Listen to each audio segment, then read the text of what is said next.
How did I get here?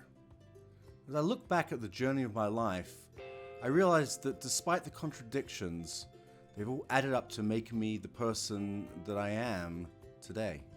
Andrew was born in North London into a working class family. His family actually immigrated to London to escape anti-Semitism in Eastern Europe. However, in London in the 70s and 80s, they still experienced anti-Semitism. My father was an antique dealer, worked for my Uncle Philip, who had an antique store in New York City. Unfortunately, went bankrupt, and my parents had to leave in the middle of the night for Israel. I wasn't too happy about leaving my friends and my life in London and moving to Israel during the Gulf War.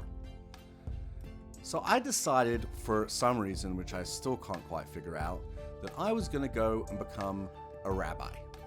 So I attended rabbinical school, I was ordained, and I found the best job I could find in the United States in Palm Springs, California. I met Andrew in 1999 at the Village Pub in Palm Springs, where I was performing.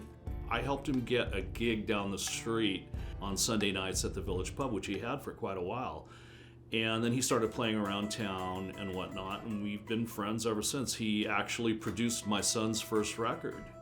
In addition to performing, I also produced my own album, original music, and also produced other artists and their music. And I played bass for a band that I produced as well, a band called the High Plains.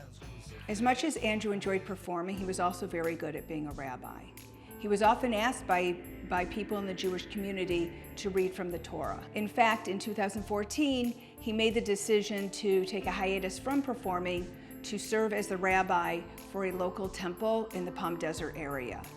Over the 6 years that Andrew was a rabbi at Temple Sinai, he wrote a number of songs that he actually incorporated into the services. Some of them were quite catchy and people often requested them. Realizing that being clergy was not my passion, was not my calling. My true passion, I discovered, was music and video. So I resigned from Temple Sinai after serving as their head rabbi for 7 years to dedicate myself to making videos, to making music. Fast forward to now, post-COVID, I have opened setting up to open a recording studio, rehearsal studio.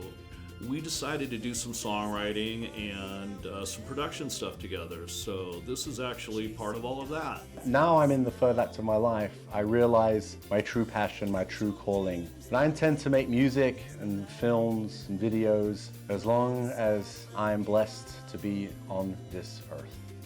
Thank you, everybody.